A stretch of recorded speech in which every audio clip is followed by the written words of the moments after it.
Ang kwentong ito ay nagsisimula sa maikling pagpapakilala sa kaharian ng mga salamangkero, na tinatawag na Pharaoh Anes, eksakto sa sandaling ang malaking digmaan para sa trono ay papasok sa huling yugto. Nang gabing yun, ang plano ng isang makapangyarihang maharlika ay simple at malupit. Alisin si Prinsipe Heinz, ang ika-9. Isa sa kanyang mga tauhan ang naghintay sa sandaling ito ng may pananabik, dahil wala siyang tatanggapin na ibang pinuno maliban sa kanyang pinaglilingkuran. Si Heinz ay nasa isang kakaibang palasyo, at dahil dito, iniutos ang kanyang pagpatay kasama ang sinumang humadlang. Bago sila umalis, gayunpaman, may isang nagsalita at, sa halip na magsalita, kumilos, na nagpadala sa isa sa kanyang mga kasamahan sa kabilang buhay. Ang binatang lalaki ay magalang na humingi ng paumanhin at nagtanong kung maaari ba niyang makausap ang ikalawang prinsipe, na agad siyang nagpanginig sa takot. Isang tunay na tapat na tauhan ang humakbang pasulong at pumosisyon upang harapin ang sumusugod. Nang mapansin ang pulang mata ng sumalakay, napagtanto niya na makakaharap niya ang isang dating kakilala, isang walang kwenta na walang mahika. Kampante sa tagumpay, ang lalaki ay nasabik, ngunit sa eksaktong. Sa sandaling sabihin niya na hindi uubra ang mga palihim na atake, siya ay nahimatay, at walang takas. Ang pangalawang prinsipe ay nalulumbay. Ang suntok na iyon ay napakalakas, tumama sa buto ng ilong sa tamang anggulo para masaktan ang utak, kaya walang bisa ang anumang mahika pagkatapos ng impact. Kahit natalo na ang kalaban, napagtanto ng bata na mayroon pa ring salamangkero doon, handa siyang harapin. Isang malakas na mahika mula sa mga espiritu ng kulog ang malapit ng ipamalas, ngunit hindi inaasahan ng manggagawa na siya ay sisipain. Muling inayos ang kanyang panga sa hindi magandang paraan. Binigyan pa nga ng bata ang salamangkero ng pagkakataong umalis, ngunit kahit hindi makabigkas ng mga oras sayon, sinubukan ng mandirigma na gumamit ng isang bagay na hindi nangangailangan ng salita. Ang pagpiling ito ay nagresulta sa pagkahulog niya pababa ng hagdan sa isang suntok. Ang pangalawang prinsipe ay nagtataka na lamang kung paano natalo sa ganitong paraan ang isang espada at isang salamangkerong Class A pagkatapos ay ipinaliwanag ng bata na walang patakaran na nagsasabing mahika lamang ang maaaring magdulot ng pinsala. Sa pagpapanik, binunot ng prinsipe ang kanyang sandata at nagtanong kung si Heinz ang nagpadala sa nang himasok. Ngunit sa kabila ng pagiging isang assassin, itinanggi ito ng binata. Sinasabing naroon siya dahil sa isang kaibigan, halos mawala ng pag-iisip ang maharlika.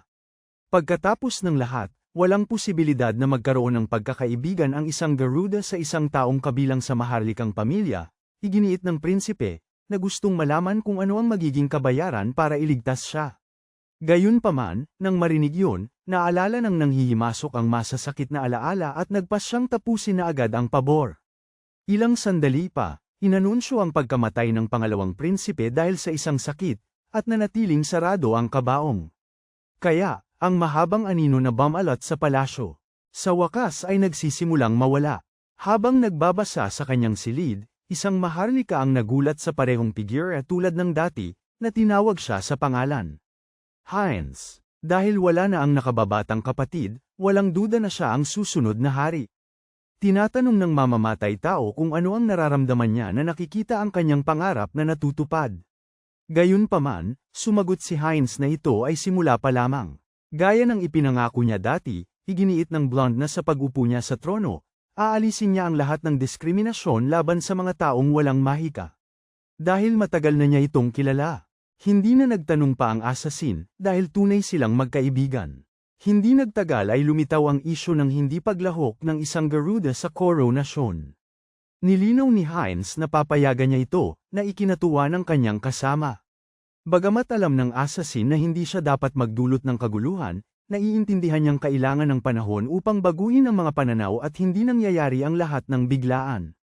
Dahil dito, iminungkahi ni Heinz na bumalik muna ang kanyang kaibigan sa kanyang bayan. Sumang-ayon ang assassin, tutal, tapos na ang digmaan, tila ang pagpapahinga ang pinakamabisang paraan para payapain ang isip. Nang maglaon ng araw ding yun, piniga niya ang isang tela at nilinis ang kanyang sarili sa abot ng kanyang makakaya. May dalang parol, ginalugad niya ang tila abandonadong lugar, puno ng mga aklat na lihim at mga manakan para sa pagsasanay. Hirap paniwalaan ng binata na ang lahat ng buhay na iyon ng pakikipaglaban ay tuluyan ng natapos. Dahil wala siyang mahika, walang makakadetect sa kanya. Isang bagay na lubhang kapaki-pakinabang para sa isang taong nasa kanyang propesyon. Sa simula pa lang, ang pinakamapanganib na mga kaaway ay ang mga makapangyarihang salamangkero, gayon din ang mga mandirigma at mga martial artist. Kaya, kung hindi niya kaya ang mga kalaban, ganoon, iminungkahi niya na matuto rin ng mahika. Agad na alala ni Heinz na wala ang kanyang kaibigan ng ganoong kakayahan, ngunit tapos na ang usapan.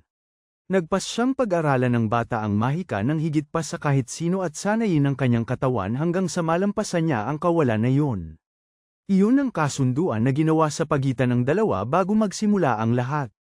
Muling binabalikan ang mga kagamitan sa pag-aaral, na pagtanto ng assassin na tunay nga, isa itong mahaba at nakakapagod na laban. Sa wakas, sa kanyang karaniwang paglabas kinabukasan, tinawag siya ng isang tindero mula sa malayo para tingnan ang balita sa tindahan. May mga bagong, mga pinya na ipinagbibili, isang bagay na bihira sa rehiyong yun. Iniisip ng bata na bumili ng isa para iregalo sa isang kasama, sigurado na magpapasaya ito sa kanya. Pagkatapos, sinabi ng tindero ang presyo, isang tansong barya. Pero nang mapansin niya ang mapupulang mata sa ilalim ng hood ng mamimili, agad niyang tinanggihan ang pagbenta. Dahil dito, kinuha ng assassin ang 2 pilak na barya mula sa kanyang bulsa at tinanong kung gusto ba talagang magtrabaho ng lalaki o hindi. Gaya ng inaasahan, nagsimula ang bulungan, nagkokomento ang lahat tungkol sa isang Garuda na malayang naglalakad sa gitna nila. Habang lumalapit ang bata, umaatras ang mga tao, natatakot na baka sila rin ay Sampain. Ang sumpa na tinutukoy nila ay tungkol sa natatanging lahi na kilalang walang mahika, ang mga Garuda. Ilang taon na ang nakalipas, nagdesisyon ang isang hari na ang mga Garuda ay ituturing na parang mga hayop ng Alker, na lumikha ng isang sistema ng kapangyarihan na nakabatay lamang sa mahika. Ginawa silang mga alipin, ipinadala bilang pain sa digmaan at, na parang hindi pa sapat yun, ang mga masaker na dating binabaliwala ay nagsimulang hikayatin. Sa madaling salita, halos lahat ng problema ng bansa ay napunta sa likod ng Garuda, bagay na lubhang maginhawa para sa monarkiya. Dahil dito, kumukulo ang sikmura ng assassin. Gayunpaman, ang tanging magagawa niya ay manalangin para sa araw na ang lahat ay magbabago ng lubusan. Sa gitna ng daan, nakasalubong ng bata ang isang maliit na babae na natalisod habang sinusubukang makasabay sa kanyang mga kaibigan at nagsimulang umiyak. Gaya ng sinumang disenteng matanda, huminto siya para tulungan ito, at saka nito napansin ang kanyang pulang mga mata, na nagpapakita ng kaunting pag-aalala. Gayunpaman, ang kanyang reaksyon ay hindi isang paghuhusga, kundi ng paghanga. Iyon ang unang pagkakataon na may tumugon ng ganoon, at agad na umalis ang bata. Nag-iwan sa Garuda ng kakaibang lasa ng pag-asa. Higit kailanman, ang araw kung kailan ituturing siyang kapantay ay tila malapit na, at iyon pa lamang ang simula.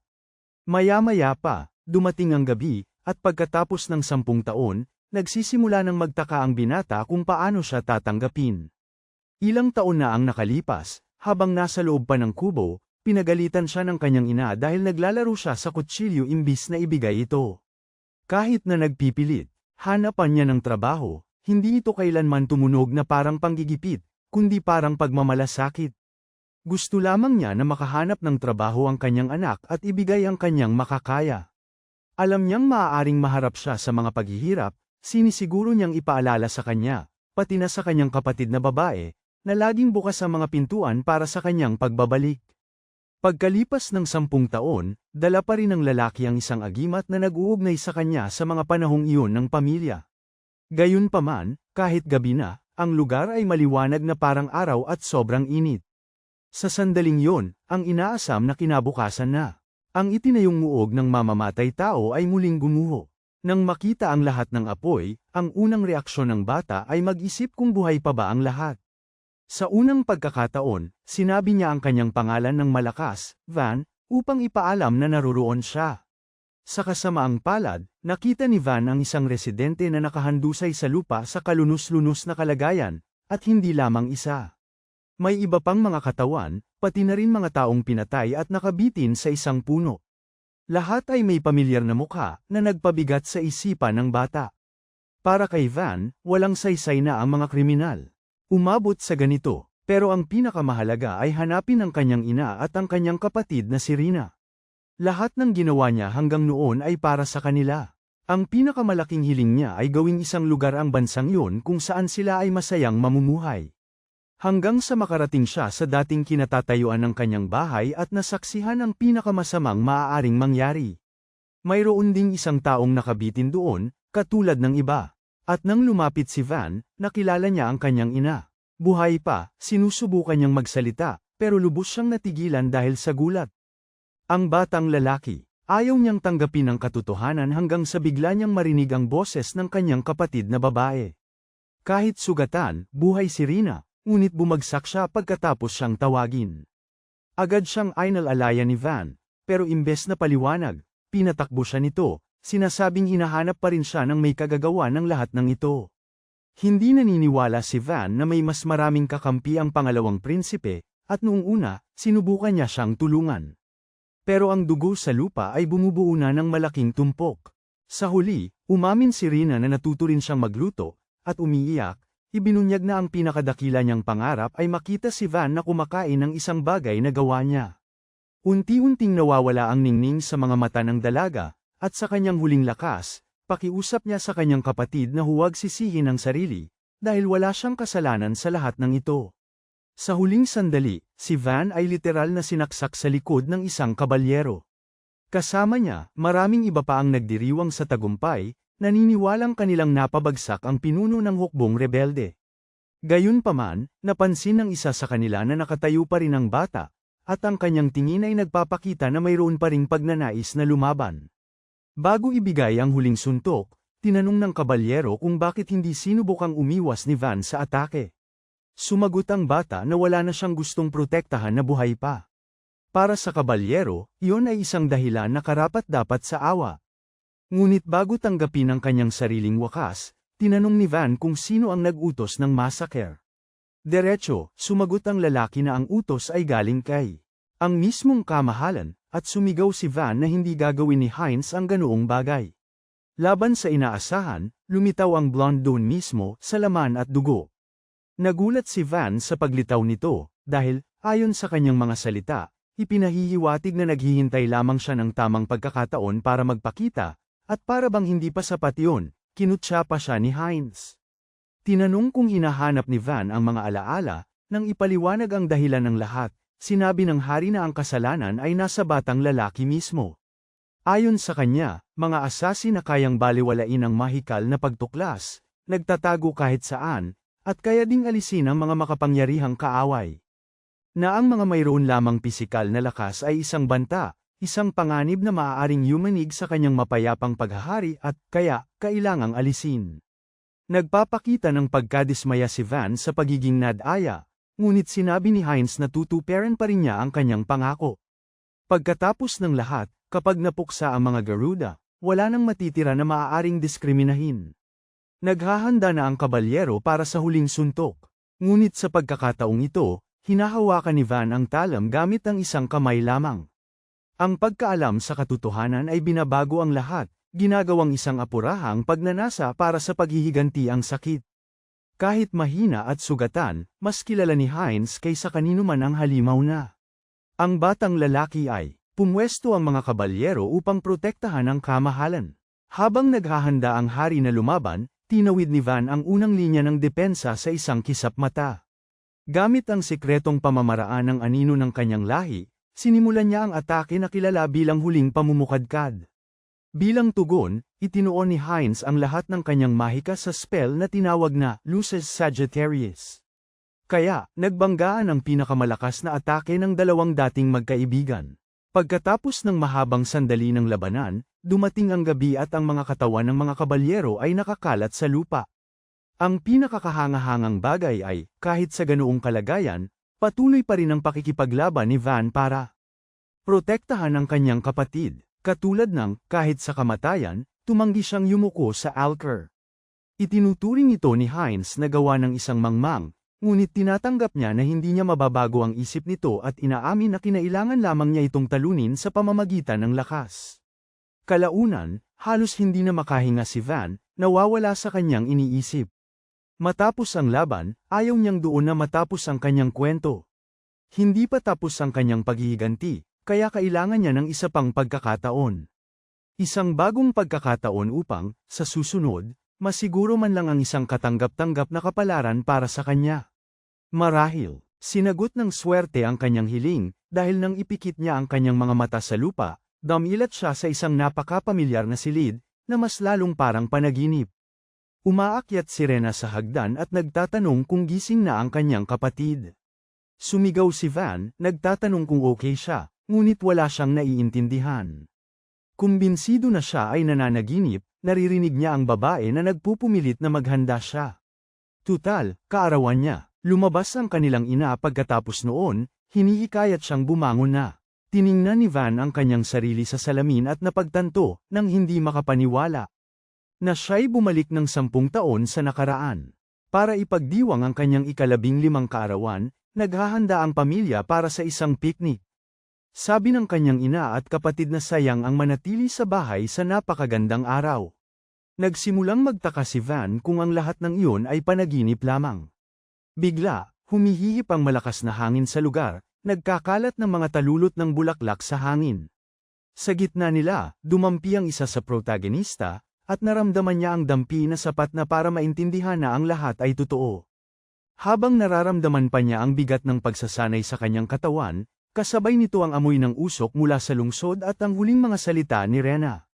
Higit na matindi kaysa rito ang sakit ng tinamong sugat sa dibdib at ang mga sigaw na umaalingaw pa rin sa kanyang alaala. Nagtatanong si Rena kung ano ang problema, ngunit iniiba ni Van ang usapan. Tinawagan siya ng kanilang ina pagkatapos, ipinaalam sa kanya na halos handa na ang picnic. Pinuri ni Van ang bango ng pagkain, habang binati naman ni Rena ang kanyang kapatid ng maligayang kaarawan. Kasabay nito, isang grupo ng mga kabalyero na humahagibis sa pangangaso ng mga erehe. Kakaunti ang malalakas na mago at ang bilang ng mga sundalo ay kulang sa inaasahan, kaya't ang pagkabigo ay tunay na panganib. Sa unahan nila ay ang nagsasariling distrito ng Garuda. Isa sa mga kabalyero ay nagkomento na hindi sila mga sibilyan, kaya't walang problema kung may mamatay. Kahit hindi komportable doon, ang Amazon ay napapayag na lang sa katahimikan. Balik sa pagdiriwang, pinuri ng bida ang pagkain, sinasabi na ang lasa ay nagdulot ng kakaibang pananabik. Ito ay kakaiba dahil may inihanda ang kanyang ina na katulad nito noong nakaraang araw, kasama ni Rena. Tulong. Dahil lang doon, napapansin ng bata ang maliliit na depekto sa pagkain. Unti-unti, nagsisimula niyang tanggapin ang katotohanan na bumalik siya ng 10 taon sa nakaraan. May pagkakataon para itama ang lahat, kahit hindi pa niya alam kung saan magsisimula. Muling nagtatanong ang kanyang ina kung nag-aalala pa rin siya, at saka naalala ni Van. Noong 15 taong gulang pa ang mga Garuda, karaniwan na ang pumili ng sarili. Sariling landas, at para sa kanya, may 3 pagpipilian. Ang una ay ang magtrabaho sa maliliit na trabaho sa lungsod. Ang pangalawa para maghanap ng mga mapanganib na gawain, at ang pangatlo para tahakin ang buhay ng isang mersenaryo. Kahit walang mahika, malalakas ang mga Garuda, at dahil hindi sila madaling makita, magaling sila bilang mga tag-asama. Kapag nagdidigmaan ang mga kaharian, pinapadala sila sa mga harapan ng labanan at halos hindi nakakaligtas, pero sa kakaunting nakakabalik, malalaking kayamanan ang ipinapangako. Sinabi ng ina na hindi naman masama ang buhay ng isang mersenaryo, dahil ang perang ito ang nagpahintulot sa pamilya na mamuhay ng mas mahusay. Gayunpaman, nilinaw niya na hindi niya ginusto ang ganong kinabukasan para kay Van. Noon, hindi niya pinakinggan ang payo, at sinundan ang landas na iyon, na humantong sa pagtatagpo kay Heinz. Bigla, lahat ng pagkakaibigang iyon ay nag-ambala ng malakas na ingay, tumunog ang kampana, at tumayo si Van sa sandaling iyon, naiintindihan kung ano ang ibig sabihin nito. Sandali siyang nakalimot, ngunit agad siyang tumakbo at sinabihan ang kanyang pamilya na lisanin ang lungsod nang walang anumang paliwanag. Sa di kalayuan, may isang lalaking nagtatalumpati, nagsasabing ipinahayag ng mga Diyos na ang dumi ay kasalanan. Ayon sa kanya, ang kaharian ay nagtatago pa rin ng mga hindi dalisay at walang kakayahang nilalang na kilala bilang Garuda. Para sa grupong yon, sila ay isinilang na may bahid, at nagdala ng dilim. Ang mga tinatawag na tagapaglinis ay isang ekstremistang paksayon ng relihiyon sa loob ng kaharian ng mga salamangkero. Ang kanilang radikal na ideolohiya ang nagtulak para ituring silang mga erehe ng simbahan, at isa sa kanilang mga paniniwala ay nagsasaad na ang mga Garuda ay mga ahente ng kasamaan. Sa ika-15 na kaarawan ni Van, tumakas ang mga panatiko na ito mula sa kabisera at nagtago sa autonomong distrito. Dahil walang sapat na seguridad, nagsimula silang gumawa ng mga karumal-dumal na gawain sa ngalan ng tinatawag na paglilinis. Noong araw na yun, nagtago lamang si Van kasama ang kanyang pamilya sa isang eskinita, ngunit ngayon ginawa niya. Hindi nagbabalak na ulitin yun. Nasa loob na ng lungsod, gumagalaw siya sa gitna ng mga tao ng mabilis, umaakyat sa mga pader at hindi napapansin. Sa pagtatapos ng talumpati, isa sa mga tagapaglinis ay naghahanda na burahin ang mga kasalanan ng isang Garuda sa pamamagitan ng apoy. Naroon na si Van sa kanyang harapan, dahil ang pinakapangunahing tuntunin laban sa mga salamangkero ay atakihin sila ng hindi nila namamalayan.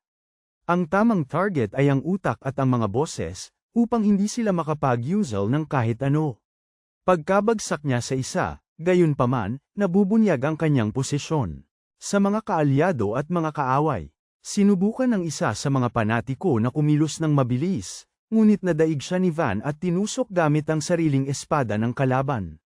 Tanging mga sandatang may mahika ang makakapasok sa mga harang na mystical, kaya kinakailangang gamitin ang mga kalaban. Isa pang kultista ang nagsimulang bumuo ng malayo ang nakuryenteng spell, ngunit inihagis ni Van ang katawan ng natalo laban sa kidlat. Pagkatapos, sumugod siya mula sa ilalim at nagpakawala ng isang malakas na suntok, na nagpalipad sa target. Naniniwala si Van. 3 na lang ang kalaban nang sumigaw ang isa sa kanila na tumigil siya. May hawak siyang babae at handa itong saktan kung hindi siya susundin. Hindi inaasahan ng bata na mayroon pang mga kalaban, pero wala rin siyang nakikitang dahilan para sumuko.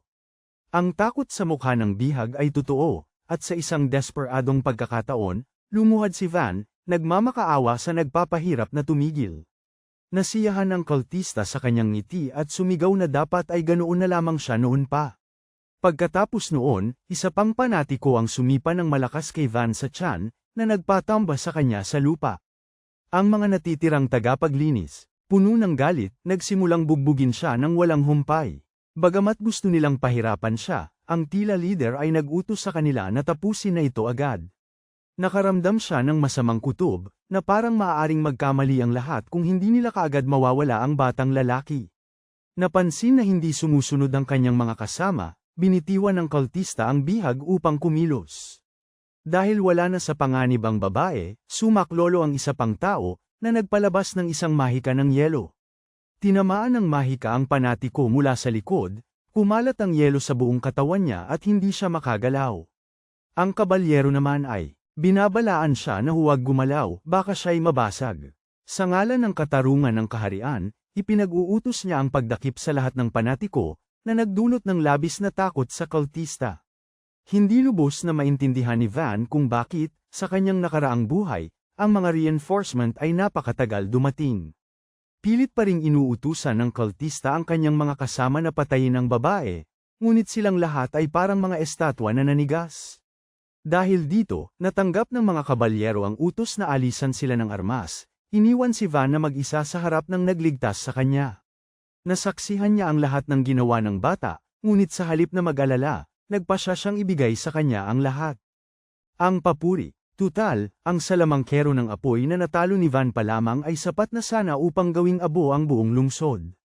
Hindi naman sa hindi niya kaya siyang talunin, ngunit bumubuo siya ng plano upang bawasan ang pinsala. Ang katotohanan na pinabagsak siya ni Van ay, tila, ang naging dahilan upang kumilos ang kaharian ng mas mabilis. Gayunpaman, tinatanong ng babae kung ano ang gusto niya bilang gantimpala, ngunit nagpapasalamat lamang sa kanya ang lalaki dahil sa pagliligtas sa kanya. Nagtataka, tinanong niya ang kanyang pangalan, at nang marinig ang Van bilang sagot, nagpakilala siya. Kahit tumanggi siya sa anumang gantimpala, inaanyayahan pa rin siya ni Helene na bumisita sa Akademya ng Mahika, na ikinagulat niya. Nang marinig ang tungkol sa akademya, itinanong ni Van kung ito ang kaharian, at kinumpirma ni Helene, sinasabing kahit ang mga ordinaryong tao ay maaaring makapag-enroll kung mayroon silang talento. Narinig na niya ang pangalang yun sa kanyang nakaraang buhay, dahil maraming mga kilalang mandirigma at salamangkero ang nagmula roon. Gayunpaman, tinanong ni Van kung bakit siya ang napili, at pagkatapos ay hiniling ni Helene na mag-usap sa ibang lugar. Hinawakan ang kamay ng lalaki at nagsimulang hilahin siya ng halos sa pilitan. Tungkol naman sa pupuntahan, hiniling niya sa lalaki na ituro ang daan, dahil mas alam nito ang lugar kaysa sa kanya. Pagkaraan ng ilang minuto at sa kabilang ilog, dumating ang dalawa sa isang tahimik na lugar kung saan walang makaririnig sa kanila. Doon, tinanong ni Helene kung hindi ba ito perpektong lugar para sa isang pagpatay. Bigla, naglabas siya ng busog na yelo at panyana ng isang nagyayelong palaso sa direksyon ni Van. Mabilis na nakakilos ang lalaki, parang isang mahiwagang hakbang. Pero ang paggawa ng ganoon gamit lamang ang pisikal na lakas ay ikinagulat ni Helene, dahil nasira na niya ang kanyang tanawin at narating ang kanyang blind spot. Gayunpaman, hindi sumusulong si Van, dahil ipinahihiwatig ng kanyang instincts na sinusubukan lamang siya nito. Mas lalong nababahala ang dalaga nang marinig ang tono ng isang may karanasan na nagmumula sa isang batang lalaki. Tinanong ni Van kung ito ay isang pagsubok. Sumagot si Helene na bahagi ng kanyang pagkatao ang beripikahin ang mga bagay-bagay gamit ang kanyang sariling mga mata. Tinanong niya kung ano ang gagawin niya sa impormasyong yun. Direkta niyang sinabi na, si Van ay maaaring magkaroon ng kapangyarihang baguhin ang kapalaran ng Garuda. Gayunpaman, magsisimula lamang yun kung magpatala siya sa Magic Academy. Tanong ni Van kung ang tinutukoy niya ay ang Night Conference, at kinumpirma ni Helene, na sinasabing naniniwala siyang posible ito sa kanyang mga kakayahan. Ang Night Conference ay isang sistema na nagbibigay ng gantimpala sa mga pambihirang estudyante ng Academy. Anuman ang kanilang estado, ang mga naaprubahan ay tumatanggap ng karapatang magtayo ng isang marangal na pamilya sa kaharian. Ang mga lupaing ibinibigay ay karaniwang tumutugma sa pinanggalingan ng kandidato. Sa kaso ni Van, walang dadang ito ay ang autonomous distrito ng Garuda. Ito ay lubos na ikinagulat niya, dahil hindi niya kailanman naisip ang posibilidad na yon. Di tulad noong nakaraan niyang buhay, wala pa siya sa tamang edad para sa pagsusulit. Bago tanggapin, gayunpaman, sinabi ni Van na mayroon pa siyang 3 tanong, at pumayag si Helene na makinig. Naaalala niya na kakailanganin niya ng rekomendasyon mula sa mga maharlika, ngunit tiniyak niya na siya ang magsusulat nito. Tuwang-tuwa sa kanyang interes, hiniling ni Helene na itanong niya ang pangalawang tanong. Para kay Van, ito ay kakatwa, na pumasok sa isang akademya ng mahika kahit walang anumang mahika, at pumayag si Helene. Gayunpaman, ipinaalala niya sa kanya na ang lahat ng mga nanalo sa komperensya ay mayroong isang bagay na magkatulad, ang muling pagtuklas sa prinsipyo ng mahika.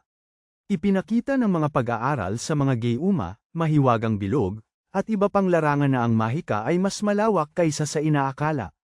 Ang pagtalo sa mga salamangkero nang hindi gumagamit ng mahika ay maaari ring maging isang larangan ng pag-aaral kung mapapaniwala niya ang mundo sa kanyang lakas. Sa madaling salita, naniniwala si Helene na hindi ito imposible. Sa huling tanong, tinatanong niya ang tunay na layunin sa likod ng lahat. Gusto malaman ni Van kung ano ang makukuha niya sa pagtulong sa kanya na magkaroon ng marangal na titulo. Tanong ni Helene kung hindi ba siya pinagkakatiwalaan. Sagot ni Van na kailangan niyang maintindihan kung ano ang balak niyang makuha sa paggawa sa kanya na Panginoon ng Garuda. Kahit inaamin na may mapapala siya mula rito, tumanggi pa rin siyang ibunyag kung ano, pinapanatili siyang alisto tungkol sa dalaga. Bigla, sumigaw si Rena para sa kanyang kapatid habang tumatakbo patungo sa kanya, tinatanong kung ano ang ginagawa niya roon. Nabalitaan niya na nakipag-away si Van sa ilang mapanganib na tao, at humingi siya ng paumanhin dahil nag-alala siya. Gumana ito dahil agad niyakap ng dalaga si Van. Lagi niyang sinasabi na magiging maayos siya pero ginagawa niya ang mga bagay na posibleng mapanganib. Kaya naman gusto niyang ipakita kung gaano siya at ang kanilang ina nag-aalala. Pinagmasdan ni Helene ang lahat ng pagpapakita ng pagmamahal sa pagitan ng magkapatid at nagkomento na hindi kailangang magtiwala sa kanya si Van. Gayunpaman, pinaalala niya na kung maghahangad siya ng titulo, magkakaroon siya ng karapatang protektahan ang kanyang kapatid at ang buong pamilya. Ipinangako niya na hindi ito isang dayaan gamit ang pangalan at dangal ng pamilya Steiner. Pagkaalis ni Helene, nag-isip si Van, habang yakap pa rin si Rena. Nang malaman ng kanilang ina na hinarap niya ang mga tagapaglinis, labis siyang nataranta. Gayunpaman, nang makita niya ang mga tao mula sa buong bayan na nagpapasalamat sa tulong, kinilala niya ang pagkabayani ng kanyang anak, katulad ng sa kanyang asawa, at ngumiti. Maya-maya, napag-usapan ang tungkol sa akademya, na nagdulot pa ng mas malaking sorpresa. Ipinapaliwanag ni Van ang tungkol sa gantimpala, ang rekomendasyon, liham, at ang desisyon na ginawa niya. Sinubukan ni Rena na magpaliwanag na ang lugar na yun ay para lamang sa mga Alcaire, at yun mismo ang dahilan kung bakit gusto ni Van na pumunta, para patunayan na hindi sila mas mababa sa kanila. Nag-isip siyang mabuti, pero wala siyang makitang ibang paraan para iligtas ang lahat. Sa nakaraan niyang buhay, nagkaroon lang ng saysay ang buhay niya sa pamamagitan ng pakikipag-alyansa sa isang kandidato ng maharlika. Ngayon, hindi niya maaaring kunin ang kaharian nang walang plano o sayangin ang mga oportunidad tulad ng inalok ni Helene. Namatay na si Van noon, kaya kung may anumang pag-asa, hahawakan niya ito. Ang kanyang hangarin na wakasan ang diskriminasyon. Nanatiling buo laban sa Geruda. Ikinagulat iyon nilang dalawa, lalo na ang ina, na nakita sa mga mata ng kanyang anak ang kaparehong ekspresyon ng kanyang asawa. Kahit sinabi niyang hindi niya alam kung sang-ayon siya, natanto niyang hindi niya siya mapipigilan. Tinanong ni Van kung mapapatawad ba siya, ngunit nagsisimula na siyang tanggapin ang katotohanan. Tinatanggap din na naman nito ang katigasan ng ulo ng kanyang ama, na umani ng taos-pusong pasasalamat mula sa bata. Sa pagbabago ng usapan, tinanong ng ina kung paano niya babayaran ang bayad sa pagpaparehistro at ang matrikula, dahil hindi libre ang akademya. Iyon marahil ang tanging puntong hindi naisip ni Van. Hindi niya inaasahan na may ibang kailangang lumaban para doon maliban sa kanya, at nag-alok din si Reyna na tumulong. Pero ang mabuhay sa hirap na pinagpag-year ng dalawa ay tila mas masama pa kaysa sa kamatayan kay Van. Nawalan siya ng pag-asa, sinusubukang isipin kung paano siya kikita ng pera hanggang sa nawala ang pag-aalala. Kahit hindi humingi, nagpadala si Helene ng gantimpala para sa mga natalong tagapaglinis na sapat para maghanda sa paglalakbay ng payapa ang isip. Alam ng ina na makakaranas ng diskriminasyon si Van sa akademya, kaya hiniling niya na huwag itong maghinanakit. Sinabi niya na itaas ang kanyang ulo, dahil siya ang pinakadakila niyang pagmamalaki, isang bagay na matatag na tinanggap ng bata. Bago umalis, nangako si Reyna na gagawa ng pinakamasarap na sabaw ng kabute pagbalik niya, at sinabi ni Van na aabangan niya yon. Kaya, sinimulan niya ang paglalakbay, nagpaalam mula sa malayo, determinadong tuparin ang pangako sa pagkakataong ito. Pagkatapos ng mahabang lakad, sa wakas ay dumating siya sa mga tarangkahan ng lugar kung saan siya mananatili ng medyo matagal. Panahon yun kung kailan nagtitipon ng mga kabataan mula sa buong kaharian sa akademya. Nagpakilala muna si Alexis von Hohenberg, ipinapakita ang isang liham ng rekomendasyon mula sa kanyang sariling ama, dahilan upang yumuko ang bantay sa harap niya. Ang marangal. Di nagtagal, ipinakita ni Elizabeth Krusner ang isang liham na nilagdaan ng isang duke at tumanggap ng parehong paggalang. Sa wakas, turno na ng bida, ngunit halata na hindi siya mapapansin. Agad, nagsimula ang bulong-bulungan. Lahat ay nagkokomento tungkol sa Garuda na nang ahas na magpakita doon, kalmadong sinabi ni Van na wala siyang ginagawang masama, dahil nag-a-apply lamang siya para sa pagsusulit. Hindi nito napawi ang inis ng bantay. Pagkatapos ay pinaalalahanan niya sila na ang motto ng akademya ay tanggapin lahat, anuman ang estado. Nagalit ang nakababatang bantay, iniisip na ito ay isang panunukso. Napagtanto ni Van na mapanganib ang sitwasyon, dahil madali niyang matatalo ang lahat doon sa pamamagitan ng lakas, ngunit magdudulot ito ng gulo. Sa sandaling yun, hiniling ng mas nakatatandang bantay sa kanyang kasama na kumalma. Sa wakas, may lumitaw na may kahit kaunting sentido komon. Sinabi ng veterano na bawat taon ay may ilang nagpapanggap na Garuda na sumusubok pumasok. Sa medyo magalang na tono, ipinaliwanag niya na hindi nila diskriminahin ang sinuman, ngunit nangangailangan ng isang liham ng rekomendasyon. Ang hindi niya inaasahan ay mayroon palang isa si Van. Sa selyo ng isang maharlika ng suriin ito, sumigaw ang isa sa mga gwardya, sinasabing imposible yon at walang maharlika ang gagawa noon. Sinubukan niyang kunin ang selyo, dahil iniisip niyang peke ito, ngunit hinawakan ni Van ang braso ng lalaki at ibinagsak siya sa lupa. Lahat doon, walang exception, ay natahimik, habang iniisip ng nakatatandang gwardya kung paano bumagsak ang kanyang kasamahan nang hindi man lang niya naintindihan. Di nagtagal, lumitaw ang isa pang figura na nagtatanong kung bakit. Dahil sa lahat ng ingay, sa sandaling yun, lumuhad ang dalawang gwardya sa harap ng nag-i-inspeksyong lord.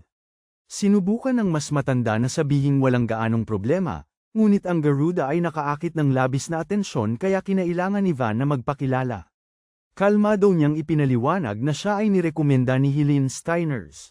Karamihan ay hindi naintindihan ang ibig sabihin noon, ngunit agad na nakilala ng taga-suri ang pagiging tunay ng liham. Dahil dito, isinantabi niya ang kanyang pagmamataas at humingi ng paumanhin para sa inasal ng gwardya. Gayunpaman, ang katotohanan na may isang taong tulad ni Van ang may pag-endorso ng pamilya Steiners ay nagdulot ng malaking kumilos. Mabilis na napagtanto ng bata na si Helene ay hindi lamang basta isang maharlika. Pagkapasok sa mga tarangkahan ng akademya, napansin ni Van na ang kapaligiran ay pinangungunahan lamang ng mga piling tao. Gayunpaman, nakilala niya ang ilang pamilyar na mukha, tulad ni Dietrich, na ibang-iba sa walang takot na mandirigmang espadachim na kilala niya. Bukod sa kanya, naroon din ang makapangyarihang salamangkero ng apoy na si Shale. Nakilala rin ni Van si Lunaris, na balang araw ay magiging banal na dalaga ng hustisya. Lahat ng mga talentong yun ay natipon sa iisang lugar. Di tulad niya, sila ay. Sa huli, naging mga bayani sila ng kaharian, bantog sa pakikipaglaban sa unahan. Gayunpaman, nang magsimula ang mga alitan sa paghalili, naging mga piyon sila ng mga corrupt na prinsipe. At sa isang paraan o iba pa, napilitan si Van na alisin sila sa landas gamit ang kanyang sariling mga kamay. Sa buhay na ito, malayo sa mga anino, kinailangan niyang makipagkumpetensya sa kanilang lahat. Hindi ito magiging madali, ngunit iyon ang unang hakbang upang baguhin ang kaharian. Biglang, lumitaw ang unang bully, determinadong inisin siya. Nagtanong si Van kung sa kanya ba ang sinabi, at halata ang sagot. Sinubukan sabihin ng bata na kaya niyang maglakad. Malayang naglalakad sa akademya, ngunit nasaktan ang damdamin ng maharlika. Gaya ng dati, sinubukan niyang magmalaki at maliitin siya nang hindi nag-iisip. Ang assassin at si Van ay nag-isip na yumuko. Pagkatapos agad, naalala niya ang hiling ng kanyang ina na panatilihin ang kanyang tindig. Noong nakaraan, sinabi rin ni Heinz na ang paggalang sa sarili ay humuhubog sa kung paano tumutugon ang iba. Dahil hindi sumasagot si Van, nawalan ng kontrol ang maharlika at hinawakan siya sa kwelyo. Isang malamig na titig lamang ang isinukli ni Van, na nagpapaliwanag kung sino ang nagsimula nito. Hindi alam ng nanggugulo kung ano ang pinapasok niya. Natural, binabaliktad ni Van ang sitwasyon at nagsisimulang mangibabaw. Sa halip na lumaban, inaayon niya ang mga puwersa at ginagabayan ang galaw ng kalaban. Ito rin ang paraan na ginamit niya laban sa bantay kanina. Pagkatapos siyang mapatamba, inaalok pa rin ni Van ng tulong para tumayo. Gayunpaman, hindi ito pinapayagan ng pagmamataas ng maharlika, at itinutulak siya ng galit na lumagpas sa limitasyon sa pamamagitan ng pagtatangkang gumamit ng mahika. Sa huling segundo, may sumigaw na tumigil. Ang utos. Galing mismo kay Prinsipe Heinz, na nagsasabing ang mga Garuda ay kaalyado ng kaharian na nahaharap sa hierarkiya. Humihingi ng paumanhin ang maharlika. Nilinaw ni Heinz na hindi niya gagamitin ang kanyang dugong maharlika para lumikha ng pagtatangi. Bilang mga estudyante, dapat pantay-pantay ang pagtrato sa lahat. Kasama rin dito si Van. Sa sandaling yon, halos hindi makapaniwala ang bata na naruroon din si Heinz. Dahil handa ang ikasyam na prinsipe na kumuha ng pagsusulit tulad ng iba, lalo pang tumaas ang kanyang imahe ng pagpapakumbaba. Dahil ipinagtanggol niya ang isang Garuda, marami ang halos ituring siyang isang santo. Naalala ni Van na binanggit ni Heinz ang akademya. Sa nakaraan na mga pag-uusap, sa kasalukuyan, binanggit ng prinsipe ang paksa, at nagkomento na tila kinakabahan ang bata. Para makalikha ng pagkaunawa, sinabi niyang nararamdaman din niya ito dahil sa hirap ng pagsusulit. Sinabi ni Heinz na walang dahilan para matakot at iniabot ang kanyang kamay na may kanyang karismatikong ngiti. Kahit sino ay mapapanatag sa harap ng isang taong napakabait. Ngunit, ngayon alam na ni Van ang tunay na mukha sa likod ng maskarang iyon. Alam niya ang mga nakatagong baho. Ito na ang perpektong pagkakataon para patayin siya. Ang paggawa nito, gayunpaman, ay magiging padalos-dalos at isasayang ang lahat ng nagdala sa kanya dito. Patuloy na naghihintay si Heinz ng pakikipagkamay. Gayunpaman, hindi tumugon si Van, at nagdahilan pa. Naiwang nakabitin ang kamay ng prinsipe at ibinaba na lamang niya ito. Ang ganitong pag-uugali sa isang posibleng maging hari ay nagdulot ng bulong-bulungan, lalo pa at nakita ng lahat ang pagkapahiya ng Maharlika.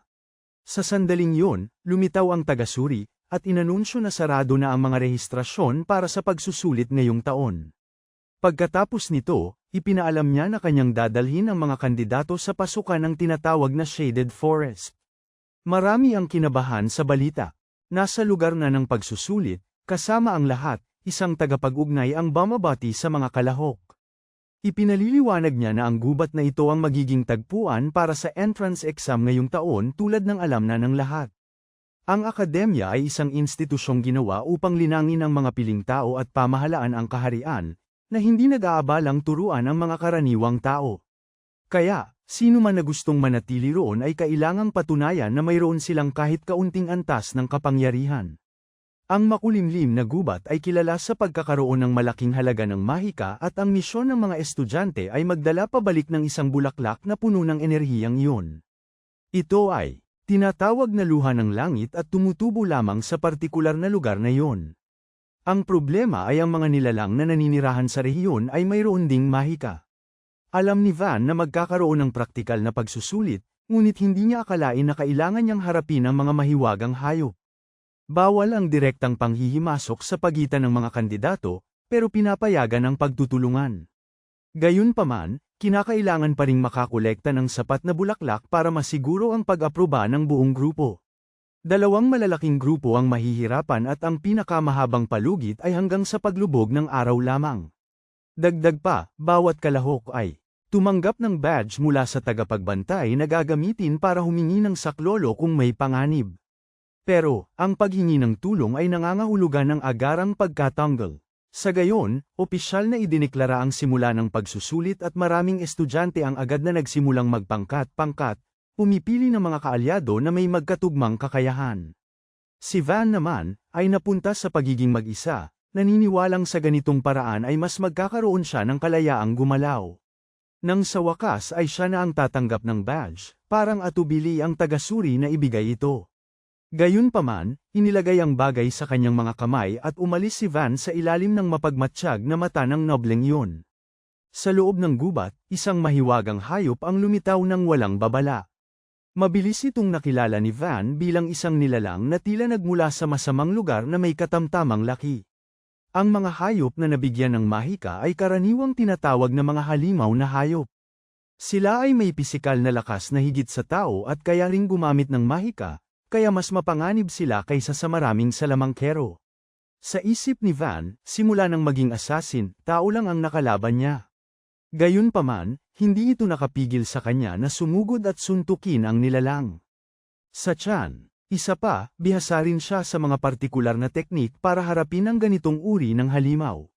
Ang impact, bukod sa pagiging marahas, ay pinalakas pa ng momentum, na lumilikha ng mga shockwave na gumapang mula sa balat hanggang sa loob ng katawan. Mahirap gamitin ang teknik na ito laban sa mga rasyonal na kalaban, pero perpekto para sa mga halimaw na umaatake ng walang pag-iisip. Noong panahon niya bilang isang mersenaryo, ilang beses nang nakaharap si Van ng mga mahiwagang hayop at gumawa ng mga pag-iingat para talunin sila. Dahil dito, nasabi niya sa sarili na ito ay labis na nakakalungkot para sa dalawang batang lalaki na napansin niyang nagtatago sa malayo. Gayunpaman, hindi masyadong nag-alala si Van, dahil tila hindi man lang napansin ng Maharlika at ng kanyang kasama ang paghaharap. Naniniwala ang aristokrata na nanalo lamang si Van sa pamamagitan ng paggamit ng lason, habang naalala naman ng kanyang kasamahan na ipinagbabawal ang pakikialam sa pagsusulit. Sa anumang kaso, walang balak ang mga tagasuri na payagan ang isang Garuda na umabante, lalo na ang isang taong naging bastos sa isa sa mga prinsipe, kaya kahit na mamatay siya, walang dapat managot. Samantala, sinundan ng isa sa mga tagasuri ang mas matandang bantay. Isang liblib na tarangkahan. Inutusan niya silang dalhin ng susi, at sa kabila ng pagtatangka ng kabalyero na baguhin ang kanyang isip, walang argumentong sapat. Balak gamitin ng taga-suri ang alas na nakatago sa likod ng tarangkahang yun upang tugisin ang batang lalaking naglakas loob na sumali sa pagsusulit. Ayon sa mga patakaran ng akademya, hindi maaaring alisin ng isang taong may rekomendasyon, ngunit kung papasa siya, madudumihan ang imahe ng paaralan maliban kung may mangyaring hindi inaasahan. Sinubukan siyang babalaan ng maginoo tungkol sa lahat ng maaaring mangyari, ngunit kumilos ng mag-isa si Van. Walang sino mang itinuring na mahalaga ang gustong lumapit sa kanya. Kaya, hawak ang susi, nabuksan ang selyo, at iniutos ng taga-suri na palayain ang sinumpang halimaw upang lipulin ang Garuda sa ngalan ng karangalan ng maharlikang akademya. Sa kung anong kadahilanan, nadama ng ikalawang taga-suri na ang pagsusulit ngayong taon ay magdadala ng malubhang problema. Napansin ito, nakita niya. Bumalik ang kasamahan na nagpalaya sa nilalang, na nagtulak sa kanya na tanungin kung saan siya nanggaling. Sumagot lamang ang isa na naghanda siya para sa mga darating, na nag-iwan sa kanya na alerto. Bumabalik sa pananaw ng bida sa kanyang paglalakad. Nakita ni Van ang isang grupo ng mga bulaklak na eksakto sa pagkakalarawan. Iyon ang unang beses niyang nakita ang mga luha ng langit, at kung pipetasin niya ang mga ito at babalik, maaprubahan siya, ngunit nagpa siya ng sumulpot ang mga humahabol sa kanya. Sinabi ng Maharlika na talagang may matalas na pang-amoy si Garuda, katulad ng sa aso, samantalang sumagot si Van na, mula sa kanyang karanasan, alam niya na ang mga duwag ay laging sumasalakay mula sa likod. Determinadong sirain ng mga aristokrata ang tiwala sa sariling tindig na yun ng bata. Sa kaibuturan ng kanyang puso, alam niya na naroroon lamang sila dahil napahiya sila sa harap ng ibang mga estudyante. Sinabi ni Van na ito ay inaasahan na sa mga batang mayabang at nanindigan siya na ikinagalit ng Maharlika. Agad naman, naghanda ang dalawa ng kanilang mahika para umatake. Bumuo sila ng isang grupo na binubuo ng isang mahikang espada at isang salamangkero. Ang mga estilo ng mahikal na labanan ay karaniwang nahahati sa mga nagkakas ng mga spell, na kilala bilang mga salamangkero. Ang mga nagpapadaloy ng mahika sa mga sandata ay kilala bilang mga mahikang espada. Samantala, ang mga nagpapalakas ng kanilang mga katawan sa pamamagitan ng mana. Pagpapahusay ng lakas at bilis, tumanggap ng titulong mga salamangkero sa sining ng pakikipaglaban. Ang pagbuo ng mga grupo na may iba't ibang estilo ay palaging itinuturing na isang matalinong estratehiya upang samantalahin ang mga kahinaan ng kalaban. Gayunpaman, natanto ni Van na ang kanyang mga kaaway ay walang tunay na karanasan sa pagpatay, bagaman sila ay matapang na subukan ito. Gayunpaman, hindi niya maaaring puksain sila bilang pagtatanggol sa sarili, dahil ang pagkamatay ng isang Maharlika ay palaging nagreresulta sa paghihiganti mula sa kanilang angkan. Ang aristokrasya noong panahong iyon ay nagpapanatili ng magaspang na ugali na namana mula sa panahon ng digmaan, at sa pagkakataong ito nais ng batang lalaki na tahakin ang ibang landas. Kaya, nagpasya siyang iwasan ang mga paraan ng pagpatay at talunin na lamang sila. Nagsimulang kamuhian ng Maharlika ang tiwalang tingin ni Van at sumugod gamit ang kanyang sayaw ng talam ng hangin. Nakailag si Van ngunit bahagyang nasugatan sa bisig. Gayunpaman, nainis ang sumusugod dahil hindi niya ito napabagsak sa isang atake. Nagsimula siyang magyabang, sinasabing ang pamilya Waldrake ay kilala sa pagiging dalubhasa sa mga salamangka ng hangin. Sa isang mayabang na tono, sinabi niyang paliligtasin niya si Van kung magmamakaawa ito, ngunit natanggap niya. Isang pang-uyam na sagot lamang. Tanong ni Van nang may pagka-ironiko kung ang espesyalidad ba ng bahay Waldrake ay nakagiginhawa. Sa mga tao sa tag-init, na muling nagpaliyab sa galit ng lalaki. Nang walang biro, nagpatawag siya ng bagyo na tila sumisira sa langit, na nagtulak sa protagonista na umatras at tumuon lamang sa pag-ilag. Ikinagulat ito ng Maharlika, dahil nakikita ni Van ang mahika tuwing sumusobra ang pagnanasa ng kaaway sa labanan. Nang huminto ang atake, sumugod si Van gamit ang isang mapaminsalang ganti. Pagkatapos makita ang kanyang pagbagsak ng kasama, nagpanik ang salamangkerong swordsman, inihanda ang kanyang sandata, at tumalon papunta sa batang lalaki. Mabilis na napagtanto ni Van na simple lamang ang giuma, dahil walang panganib ang espada maliban kung direktang tatama. Karaniwan, ang bilis ng isang talam ay 2 o 3 beses mas mabilis kaysa sa isang suntok. Gayunpaman, salamat sa kanyang footwork, hindi niya pinansin ang sandata at sumuntok diretso sa pulso, na nag-iwas sa atake. Sinamantala ang pagkakataon, nagpakawala siya ng isang maikling suntok sa braso ng kalaban, na nagpatamba sa kanya sa lupa. Sa kabila ng halatang pagkabigo ng dalawa, tinanong ni Van kung gusto nila. Para magpatuloy, nagpapahiwatig na mula noon ay hindi na niya masisiguro ang kanilang kaligtasan. Nabigla, umaatras ang Maharlika, nilulunok ang kanyang pride, at humihingi ng paumanhin, ngunit may nakukuha ang atensyon ni Van. Nakakaramdam siya ng kakaibang presensya, pansamantalang binabaliwala ang mga aristokrata, at nang maunawaan ang panganib, sumisigaw siya para agad silang tumakas. Bago pa man makagalaw ang tatlo, lumilitaw ang nakawalang hayop at umaatake gamit ang mga sungay nito, na nagpapatalsik sa kanila. Sakit ang bumabalot sa mga lalaki, habang nangangamba ang bida nang makilala ang nilalang. Sa harap nila ay nakatayo ang isang hellbear, isang demonyong halimaw na may pangil. Hindi maintindihan ng mga Maharlika kung paano naroon ang isang halimaw na mataas ang antas. Gayunpaman, walang oras para magtanong, dahil may paparating na namang atake. Kilala rin ang mga nilalang na ito bilang mga sinumpang pangil, na babalot ng mahikang katulad ng sa isang pantas. Nagbabala si Van na kung kaya pa nilang kumilos, ngayon na ang tamang oras para tumakas. Isa sa kanila ang sumagot na, sa kasamaang palad, hindi iyon maaari. Ipinapakita niya ang kanyang binting na sugatan mula sa dating pagtama, at sinasabing malamang na nabali ito. Sa abot ng kanyang makakaya, makakatayo lamang siya, na nag-iiwan kay Van ng kakaunting pagpipilian. Ang pagbuhat sa kanila ay magpapabagal sa kanya at haantong sa kamatayan. Tila hindi rin sapat na mabilis ang pagsira ng badge. Pagkatapos, iminumungkahi ng Maharlika na tumakas na lamang ang kanyang kaibigan ng mag-isa. Tutal, isa pa rin siyang malakas na mage at maaaring makaligtas. Tumanggi ang kasama, sinasabing madudungisan ang pangalang Eisenbach kung iiwan niya siya. Iminumungkahi ni Van na isa sa kanila ang magpaaktibo ng badge. Habang ang isa naman ay nagtatagal. Tinanggihan ni Eisenbach ang ideya, sinasabing mas mababa ang kahihiyan kaysa sa mamatay. Kaya, upang maiwasan ang madungisan ang reputasyon ng pamilya, nagpa siya ang dalawa na lumaban hanggang sa huli, taas noo. Para kay Van, iyon ang pinakamasamang posibleng senaryo, dahil kailangan niyang harapin ang pagmamalaki ng dalawa. Inis, sumigaw siya na kung lalaban sila, dapat silang manalo, sa halip na mamatay na sinusubukan. Itinuring ng Maharlika yun na kay-abangan, ngunit dahil ang tatlo ay nasa parehong sitwasyon. Ang tanging pagpipilian ay makipagtulungan. Sa likod ng pasukan ng kagubatan, nagkomento ang pangalawang tagasuri na oras na. Tinanong ng una kung ano ang sinasabi niya, ngunit iniiwasan ng kasamahan ang pagsagot at tinanong kung may nasirang badge. Ang negatibong sagot ay tila kakaiba sa unang tagasuri at nakakapagtakang nakalulugod sa pangalawa. Nangangahulugan ito na hindi man lang nagkaroon ng oras si Van para humingi ng tulong. Bago ang pagsusulit, kinuha ang mga gamit ng kandidato, at ginamit ng tagasuri ang isa sa mga ito upang ipasaulo sa hayop ang amoy ni Van.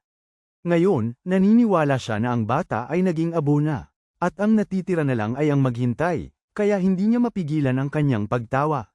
Bumabalik sa pananaw ng pangunahing tauhan, habang papalapit ang halimaw, ang tatlong lalaki ay naghanda para sa depensa. Sumigaw si Van na pipigilan niya ito habang ang mga Maharlika ay aatake gamit ang lahat ng kanilang makakaya. Tumanggi si Walt Rage na sumunod, ngunit masyadong mabilis na lumalapit ang nilalang, at sa pagdamdam ng panganib, itinapon ni Van ang kanyang sarili sa harapan sa huling sandali. Sa pagkakataong ito, gumamit siya ng mga pamamaraan ng pagpatay, inuulit ang malakas na atake mula sa dati, gamit ang sariling bilis ng halimaw laban dito. Hindi tulad ng katamtaman, nilalang na may laki, hindi gaanong nakakapanlumo ang epekto, pero nagdulot pa rin ito ng tama. Gumagana ang atake na ito sa pamamagitan ng pag-asa sa galaw ng kalaban, tinatamaan mismo kung saan nagmula ang atake. Kapag gumagalaw ang hayop na may apat na paa, ang unang sumusulong ay palagi ang ulo. Ipinamahagi ni Van ang tama sa iba't ibang antas ng pagtagos, pero kinabahan ng mapagtanto niyang hindi niya naabot ang pinakaloob na bahagi. Ang pagkawala ng kalamnan at taas pagkatapos bumalik ng maraming taon sa nakaraan ay nag-iwan sa batang lalaki na halatang mas mahina. Nagawa na ang lahat ng kaya niya sa sandaling yun, sumigaw siya, at bumuo si Walt Rage.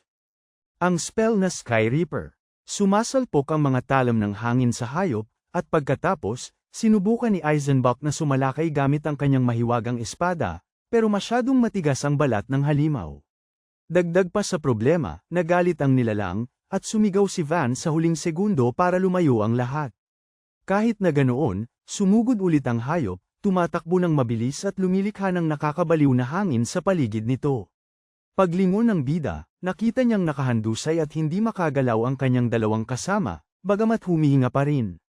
Nagawang ilihis ni Walt Rage ang bahagi ng impact gamit ang mahika, pero alam niyang hindi niya kayang kayanin ang isa pang atake.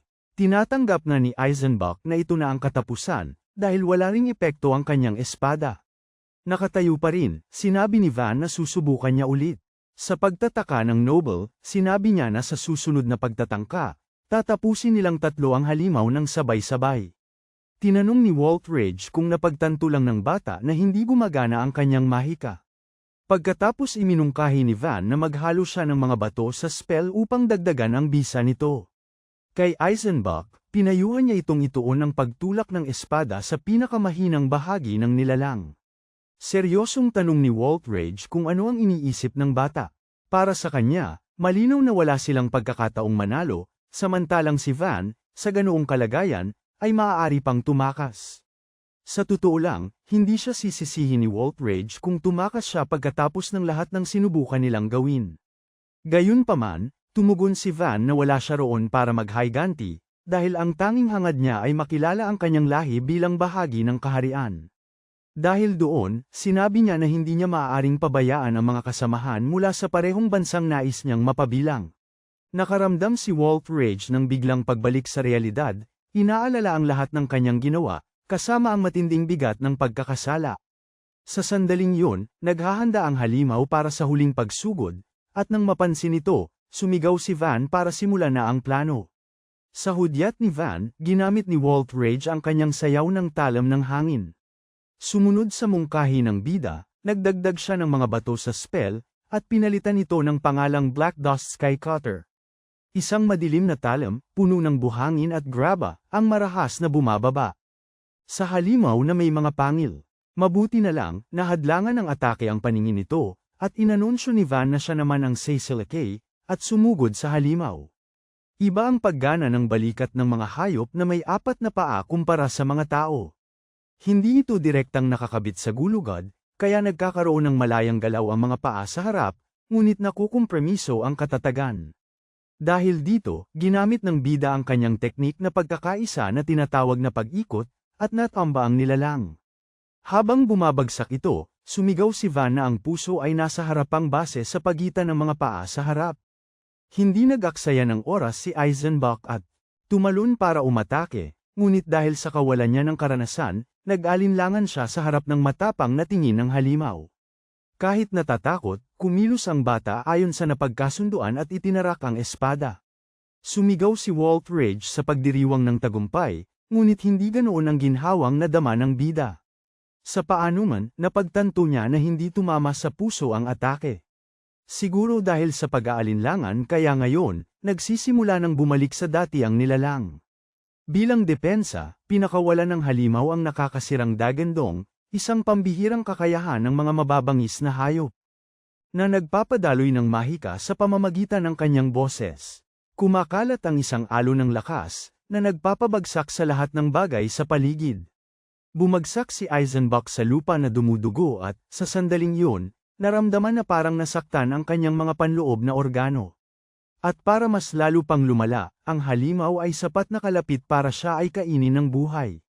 Sa bilis na yun, parang kamatayan lamang ang posibleng mangyari. Ngunit bago pa man tuluyang matapos ang maharlika, hamarang si Van sa kanyang harapan. Sa mga pamamaraan ng pagkakasundo, ito ay kilala bilang spiral, hindi nakatuon sa paglalaban ng lakas. Pero sa paglilihis ng impact sa isang pag-ikot sa lupa, kahit na ganoon, wala pa ring kontrol ang halimaw, at alam ni Van na hindi niya kayang ilihis ang lahat ng kapangyarihan na iyon. Isang huling alternatibo na lamang ang natitira, at kahit na magdusa ang kanyang katawan dahil dito, mas mabuti pa rin iyon kaysa mamatay doon. Sumisigaw si Van sa desperasyon para sa kanyang mga kasama na tumakbo ng mabilis hanggat maaari. Tinitipon ni Eisenbach ang kaunting enerhiya na natitira sa kanya para makabangon. Samantala, patuloy na hinahawakan ni Van ang mga sungay ng nilalang, pinipigilan ang pagsulong nito, bagamat bakas na sa kanyang mukha ang pagod. Hindi tulad ng bata, lalong lumakas ang halimaw hanggang sa si Van ay tumilapon sa malayo, sumalpok ng malakas sa isang puno. Sinubukan ni Waltrock na umaksyon, pero sumigaw ang bida para huwag siyang lumapit. Hindi maiiwasan, sumugod ang halimaw sa kanyang direksyon, at sumugod din si Waltrock para subukang iligtas siya. Kahit sugatan, handa na si Van na huwag mamatay doon. Mahina niyang binigkas, magpakatatag ako at kalagan ang mga gapos na bumibihag sa akin. May masamang mangyayari, pero bago pa yun, isang spell ng yelo ang tumama sa unahang paa ng mabangis na hayop. Ang impact ay, ang halimaw ay umungol sa sakit at bumagsak sa lupa, kaya hindi na nito maabot si Van.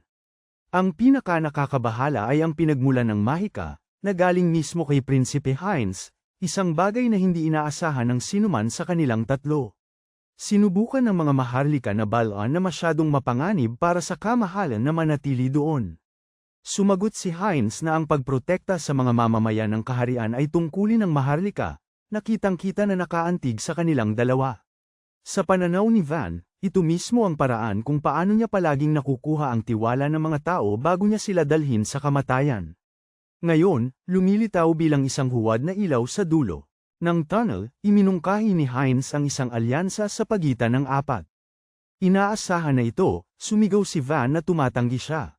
Ang mga ekspresyon ng mga maharlika ay nag-iiba sa pagitan ng pagkayamot at pagkalito, pati na rin ang sariling ekspresyon ng prinsipe.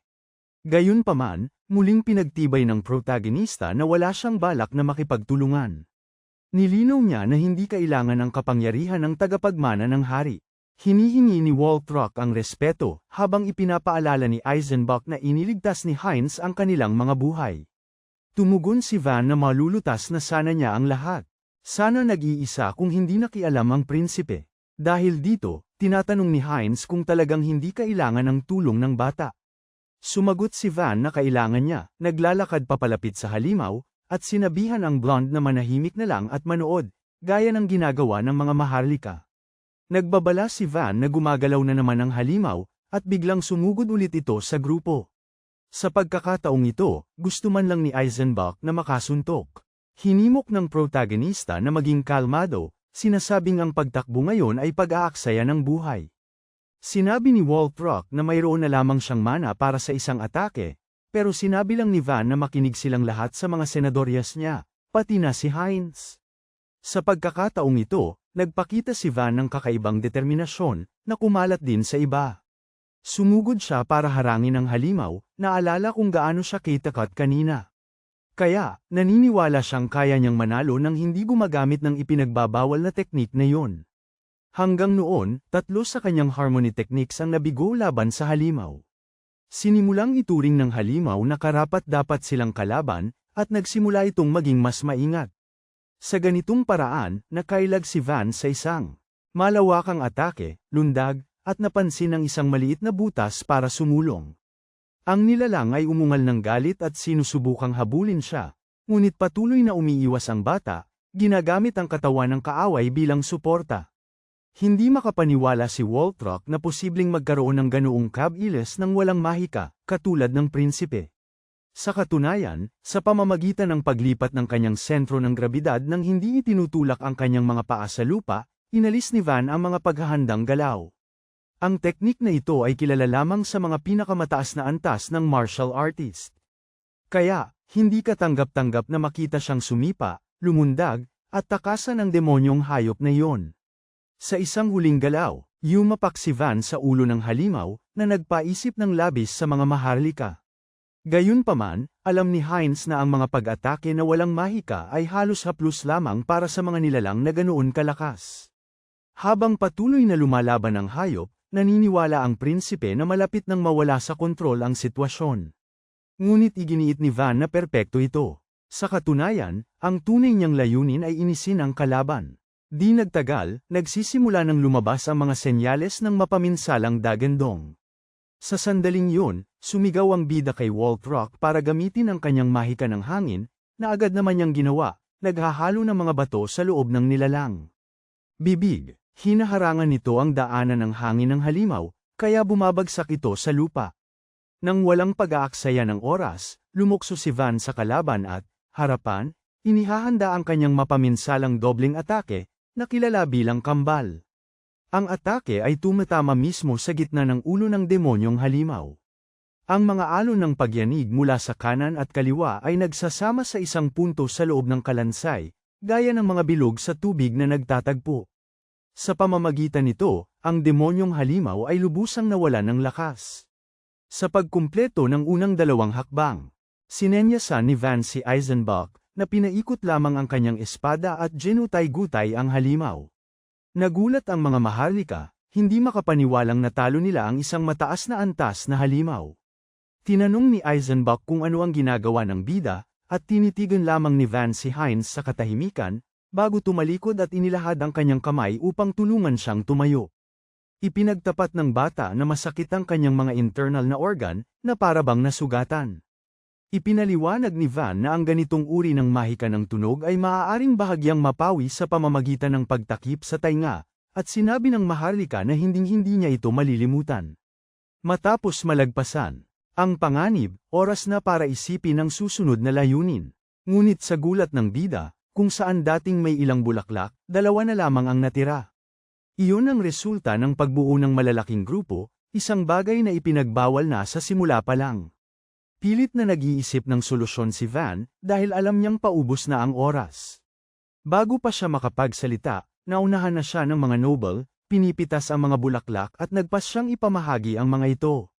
Siyempre, ang una ay ibinigay kay Heinz, bilang siya ay isang prinsipe. Tinanong ni Van kung bakit ibibigay ang bulaklak sa isang taong nagmasid lamang. Ngunit hindi man lamang siya pinapansin ni Waltrape. Tutal, ang ikalawang bulaklak ay direktang ibinibigay sa pangunahing tauhan. Nagtanong si Van kung sigurado siya, at sumagot ang bata na ayaw niyang magkaroon ng anumang utang na loob kaninuman, at ibinunyag din ang kanyang pangalan, Falk. Sinamantala ni Eisenbach ang pagkakataong magpakilala bilang Ralph. Nagulat sa ugali ng dalawa, sinabi ng pangunahing tauhan na ang pangalan niya ay Van, at nagpalitan sila ng mabilisang pagbati, kahit na alam nilang maaaring hindi na sila muling magkita. Sa sandaling yun, sumingit si Heinz, pinulot ang ilang nalantang bulaklak mula sa lupa at binigyan sila ng bagong sigla gamit ang liwanag. Mahika na ikinagulat ng lahat. Hinihiling niya sa lahat na tanggapin ang alok, na nagtitiyak na walang masasaktan. Napansin ni Van na papalapit na ang paglubog ng araw at nagbabala na kailangan nilang lisanin ang kagubatan sa lalong madaling panahon. Parang utos ang tono, na bahagyang ikinainis ni Falk. Bago sila umalis, gayunpaman, nakuha ng prinsipe ang atensyon ng bida. Sinabi ni Heinz na pinahira ni Van ng dumi ang kanyang mga paa kanina.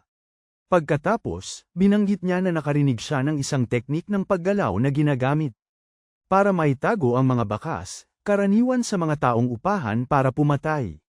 Idagdag pa ito sa mga ipinakitang kasanayan sa laban, direkta niyang tinanong kung si Van ay, o naging, isang taong upahan para pumatay. Maraming kaaway si Heinz. Matapos sakupin ng ilang teritoryo, pinatigas ng hari ang mga batas ng kaharian sa pamamagitan ng pagkuha ng mga prinsesang dayuhan bilang asawa. Ang ina ni Heinz, gayunpaman, ay maharlika na bago pa man ito, na naging ikalimang reyna at ang una sa kaharian ng Ferenc.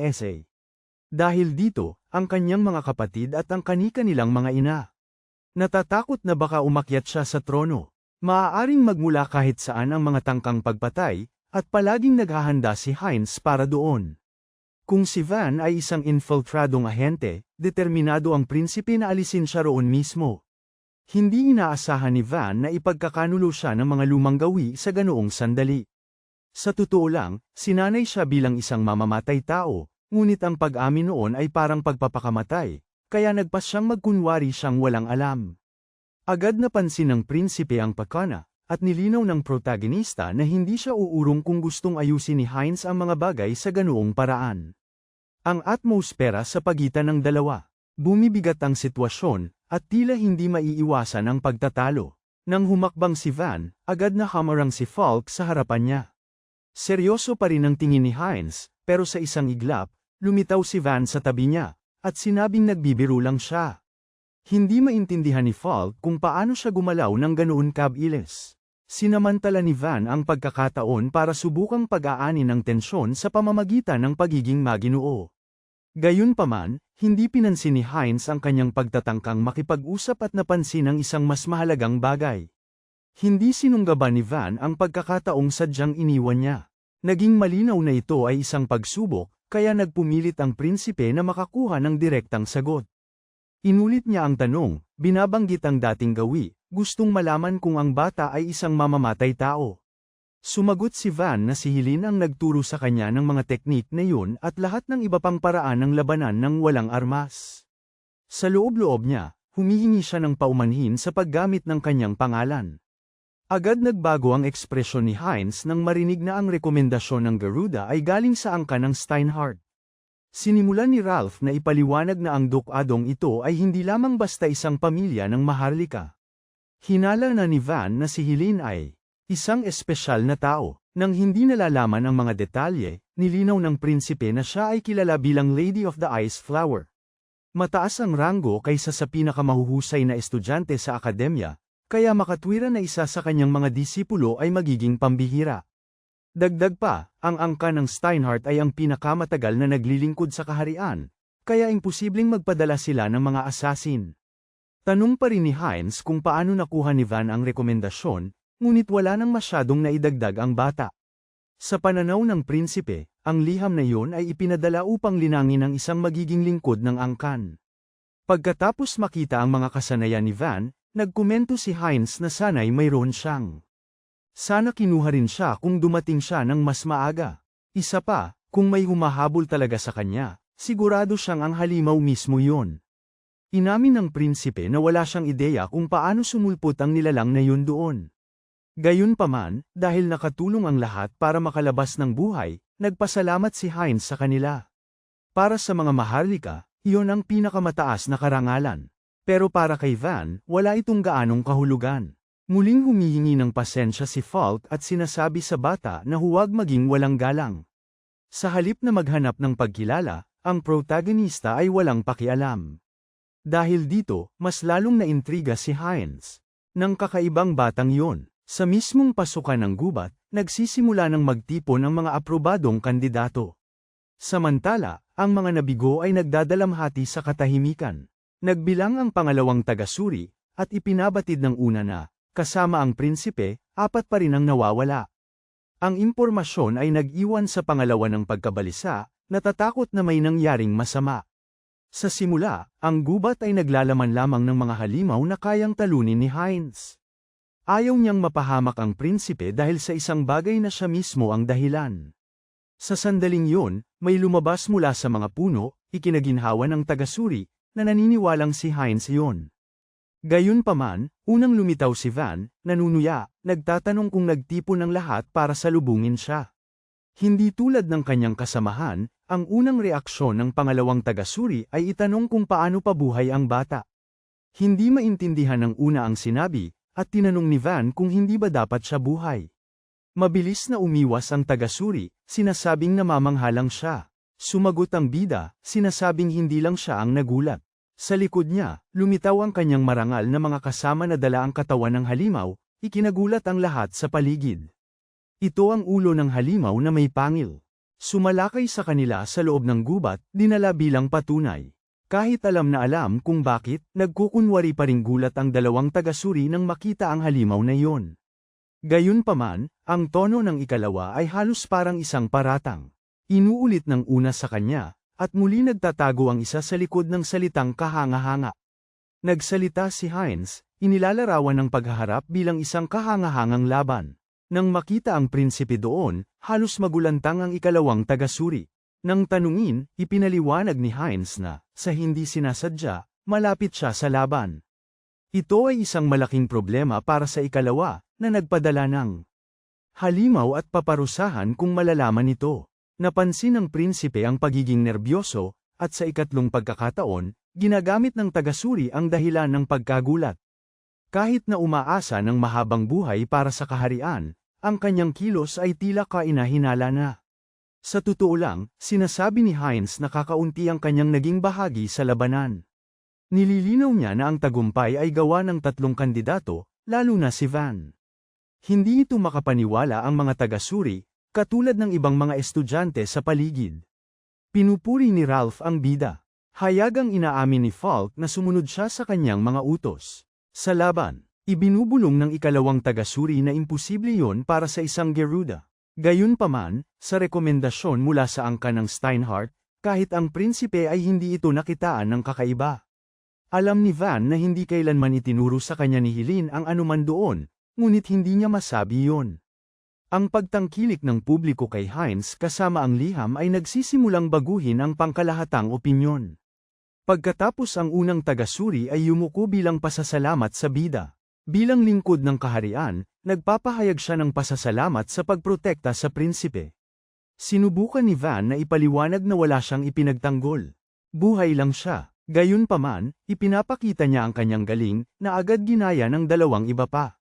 Nagpalitan ng tingin ang mga taga-suri, at nagiging malinaw na kailangang kumilos ang pangalawa. Tinawag niya ang pangalan ng prinsipe, kasunod ang dalawang aprobadong maharlika. Sa wakas, nang may halatang pag-aalinlangan, tinawag din niya ang huling kandidato. Sa nanginginig na boses, ipinahayag niya si Van bilang aprobado sa pagsusulit sa pagpasok. Sa gayon, sa magulong paraan, nasiguro ng bata ang kanyang pwesto sa akademya. Tungkol naman sa paglitaw ng halimaw, ang unang taga-suri ang umako sa lahat ng gawaing papel. Ilang araw ang lumipas, bago ang bagong henerasyon ng mga talento, idineklara ng direktor na ang akademya ay naghahanap ng higit pa sa kasanayan lamang. Ayon sa kanya, ang pinakamahalaga ay tunay na kadakilaan, upang maging sandata at panangga ng kaharian. Hindi kailanman naisip ni Van na mapabilang sa mga maharlika sa kanyang nakaraang buhay. Iyon ay maliit pa lamang na hakbang. Gayunpaman, kinakatawan nito ang simula ng kanyang layunin na wakasan ang diskriminasyon laban sa kanyang mga kababayan. Mula sa mataas na lugar kung saan ginanap ang seremonya, pinanood ni Helene ang lahat na may pagmamalaki sa kanyang mukha.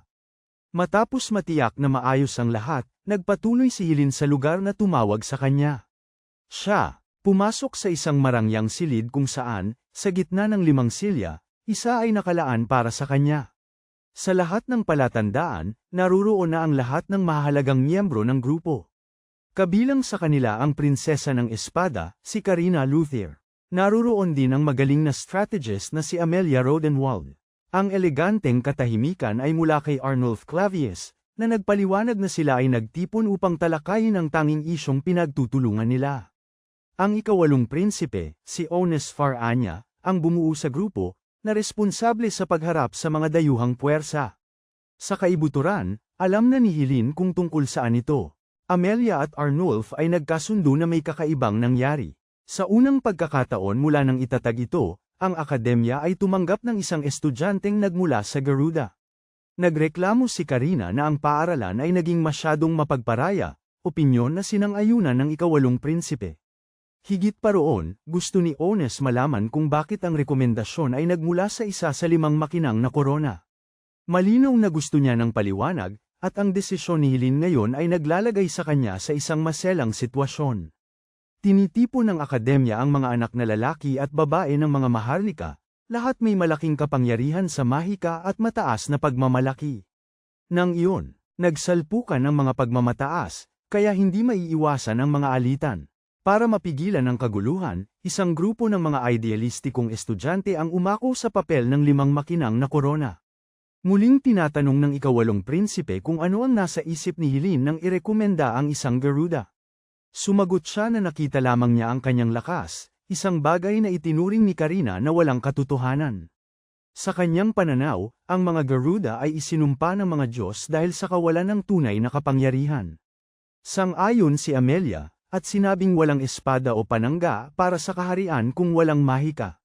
Sang-ayon si Ones sa ideyang ito, dahil ito ang karaniwang paniniwala sa loob ng bansa. Gayunpaman, tinatawag ni Helene itong isang pananaw na masyadong maginhawa, ginagamit ng mga ayaw mag-isip ng higit pa. Ang kommentong yun ay tumama sa prinsipe, na nakaramdam ng sama ng loob. Pagkatapos, iminungkahi ni Arnulf ang isang simpleng bagay. Subukan ang bata at gumawa ng sarili nilang conclusion. Nagustuhan ni Ones ang mungkahi at tinanong ang opinyon ni Helene. Kung mapatunayang mahina si Van, kukwestiyonin ang kanyang rekomendasyon, ngunit hindi tumutol ang dalaga. Gayunpaman, nagbabala siya na sinuman ang ipadala ay huwag maliitin ang bata, o sila ay mapapahiya. Nakakagulat na nag-alok si Karina na personal na subukan ang kakayahan ng bata. Hindi inaasahan ng prinsipe na may isa mula sa 5 silya ang gustong makialam dito. Nagtanong si Helene kung may napansin ba siya kay Van. Malamig na sumagot si Karina na gusto niya lang siyang suruan para mawala ang kumpiyansang pag-uugali ni Helene. Bumalik sa routine sa eskwelahan ng bida, ang kapaligiran ay puno ng usapan tungkol sa mga klase at hindi pa tapos na mga gawain. 1 linggo na ang nakalipas mula nang siya ay nag-enroll sa akademya. Simula noon, hindi inaasahan, namumuhay si Van ng may medyo kapayapaan. Sa kabila ng ilang paminsan-minsang panggugulo, isang araw, sa klase, tinanong ng pinakayabang na guro kung maipaliliwanag ni Van ang teorya ng 4 na elemento at mahika. Biglang natahimik ang lahat, sobrang taas ng tanong na yun para sa antas ng klase. Ang guro mismo ay nag-iisip na sanang bawiin ang tanong. Tutal, hindi naman daw marunong magbasa si Garuda. Gayunpaman, sumagot si Van na yun ay isang paraan para patatagin ang 4 na pangunahing elemento, daloy, kapal, taginting, at pagkabit. Idinagdag niya na ang teorya. Pumihil sa pagtigil ng mahika, nagbalik ng sigla, at nagsilbing basehan para sa mga makabagong formula, habang nakangiti. Matapos ang pagpapakitang ito, ang walang tigil na pang-aasar ay biglang tumigil. Dagdag pa rito, si Van ay nagkaroon ngayon ng mga kaibigan, tulad ni Ralph, na nakitang tinatapik siya sa likod at inaaya siyang mananghalian. Ikinumento ni Van na medyo nag-alala siya sa kanya at kay Falk.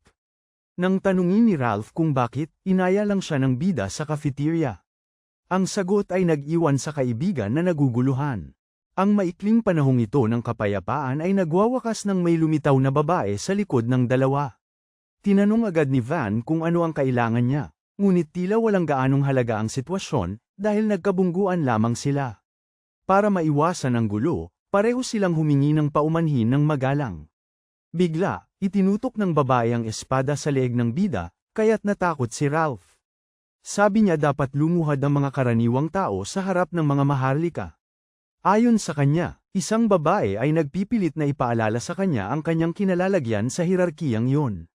Kahit veterano na, iginigiit ni Ralph na samobra na ang pananakot na yon. Sinabi niya na wala siyang balak na magdulot ng gulo, basta't ipinakita ni Van ang paggalang na nararapat sa kanyang estado, isang bagay na malinaw na hindi mangyayari. May saysay ang simpleng paggalang sa pagitan ng mga veterano at baguhan, ngunit kapag sinubukan ng isang tao na ipataw ang pagkakahanay na yun sa pamamagitan ng puwersa, kaya parang gusto namang gawin ni Van ang kabaliktaran. Nang sumandal siya sa espada ng babae, hinailan nito ang talam para hindi siya makahawak. Kahit na ganoon, nagawa pa rin ni Van na pilipitin ang sandata at itulak pabalik. Nabali ang kanyang tindig, at otomatikong ikinuyom ng babae ang kanyang kamao. Dahil doon, bumagsak ang bigat ng kanyang katawan sa manipis na talam, kaya naging kasing dali itong baliin ang gulay sa ilalim ng matalas na kutsilyo. Pumutok ang metal habang naghahalo ang pagyuko at pagpilipit. Umaabot sa limitasyon ng tensyon ng materyal. Tinatanong ni Van kung naghalo siya ng zinc sa espada at nagkomento na may paghamak na nakakahinayang na mapanganib sa isang karaniwang sandata. Ang mga espadang zinc ay mura at matibay sa mga impact, mahusay para sa pagsasanay pero hindi maganda sa tunay na laban. Sumagot ang babae na hindi pinapayagan ang tunay na talam sa campus, at pinaalala sa kanya na hindi siya bahagi ng 5 crowns. Sa anumang kaso, para sa kanya, tapos na ang kanyang papel doon. Sa sandaling yun, pagkatapos patunayan ni Van na mayroon siyang lakas, lumitaw si Karina na humihingi ng kaparusahan sa hindi pagrespeto sa isang veterano. At para sa pagsira ng pag-aari ng iba. Halos hindi makapaniwala si Ralph na naroon mismo ang prinsesa ng espada. Si Van naman, nakilala ang figurang yun mula sa madugong kasaysayan sa larangan ng digmaan, kung saan libo-libo ang bumagsak sa kanyang kamay. Kaya nagtataka siya kung ano ang ginagawa ng isang tulad niya sa loob ng akademya. Sa kanyang unang buhay bilang isang assassin, maraming rebelyon ang yumanig sa kaharian. Sa likod ng mga eksena, may natitirang militanteng paksayon mula sa sekta ng paglilinis, na kilala bilang Bilog ng Puti na Pagpuksa. Sa mga miyembro nito, ang pinakakinatatakutan ay si Karina, isang demonyong espada na responsable sa pagkamatay ng maraming bayani. Kahit nawasak ng kaharian ang bilog ng may malaking kapalit, ang kaguluhan na naiwan ay nagpasiklab ng digmaan para sa paghalili sa trono. Minsan lang siya nakita ni Van sa larangan ng digmaan. Hanggang ngayon, hindi niya maintindihan kung bakit ang isang dating kaaway ng kaharian ay nasa akademya na ngayon. Para basagin ang katahimikan, inanunsyo ni Karina na kailangan niyang magpataw ng karagdagang parusa. Ayon sa kanya, ang pagharap sa isang veterano ng walang imik ay isa ring tanda. Nang kawalang galang, agad na humingi ng paumanhin si Van, sinasabing hindi niya nakilala na mas mataas siya sa kanya. Mas lalo lamang siyang nainis sa tugon na ito. Pilit na ipinaliwanag ni Ralph, nang may pagkabalisa, na bahagi siya ng 5 nagniningning na korona. Inamin ni Van na hindi man lang niya alam kung ano yun. Ipinaliwanag nila sa madaling sabi na ang 5 korona ay isang konseho ng disiplina na binubuo ng pinakamagagaling na estudyante. Naging bahagi na si Karina ng grupo mula nang mag-enroll siya sa akademya sa edad na 13. Nagpakita ng tunay na pagkabigla si Van, at nagpasalamat ang dalaga sa kanya. Para sa reaksyon, malinaw na kabilang siya sa mataas na antas ng Maharlika, na ang kanyang katayuan ay inilihim matapos maging isang rebelde. Iniisip ng bida sa isang saglit na ito na kaya niyang alisin siya at pigilan ang isang rebelyon sa hinaharap. Kung mangyari yun, hindi na sana magsisimula ang digmaan sa paghalili, at hindi sana aakyat si Heinz sa trono. Gayunpaman, ipinagpatuloy ni Karina ang kanyang talumpati tungkol sa kaparusahan, na nagsasabing ang pagdadaldal sa harap niya ay isa pang paglabag. Naghanda si Van na ipagtanggol ang sarili. Sa sandaling yun, binalaan siya nito na ipapaalala niya sa kanya kung bakit siya pinahihintulutang humawak ng totoong espada. Ang paninindigang yun ay karaniwan na sa kanya bago ang isang mabilis at nakamamatay na atake, napakabilis para makita. Sumigaw si Ralph kay Van na humingi na lang ng tawad. Itinulak ng bida ang kanyang kaibigan at sinabing kailangan din niyang kumpirmahin ang isang bagay.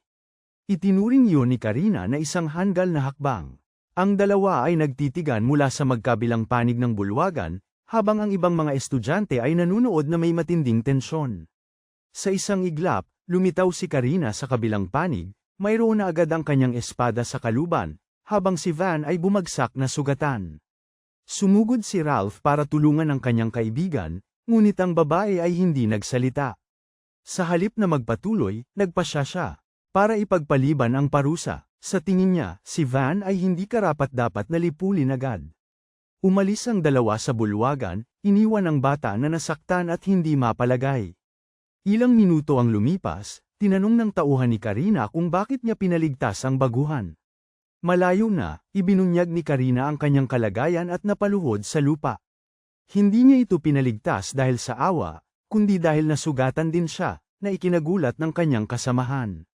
Nabasa na ni Karina ang tungkol sa isang bagay na katulad nito sa mga aklat tungkol sa martial arts, na tinatawag na pressure points.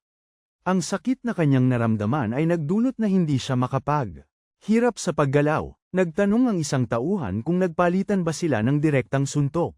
Alam ni Karina nang may lubos na katiyakan na hindi yun ang nangyari. Nang lumapit siya, balak niyang targetin ang leeg ng lalaki. Pero, umiwas si Van sa huling sandali at sumagot, nagpuntirya ng diretso sa isang importanteng lugar nang walang pag-aalinlangan. Ang kanyang reaksyon ay agad na umatras para makaiwas, na nagresulta sa paglihis ng daan ng espada. Samantala, gumalaw ang mga kamay ng bida nang may lubos na katumpakan patungo sa punto ng presyon. Iyon ang simula ng pinagsamang atake, isang teknik na itinuturo lamang sa ilang mga estilo ng espada, bagay na hindi dapat malaman ni Van. Para sa kanyang nasasakupan, nanalo si Karina dahil nakatayo pa rin siya. Ipinahayag niya ang tagumpay bilang malinaw, at sumang-ayon ng malakas si Karina. Gayunpaman, sa kaibuturan ng kanyang puso, alam niya na hindi ito totoo. Isa pa, ang mga atake sa pressure points ay hindi nakamamatay, na nangangahulugang sinubukan ni Van na talunin siya nang hindi nagdudulot ng malubhang pinsala. Sa tunay na labanan, iba ang kalalabasan. Bukod dito, minamaliit niya ito. Iginiit ni Karina na sa susunod, mas magiging handa siya. Balik sa mula sa pananaw ng protagonista, habang kinakarga siya ni Ralph, nagtatanong siya tungkol sa detalyeng gustong kumpirmahin ni Van.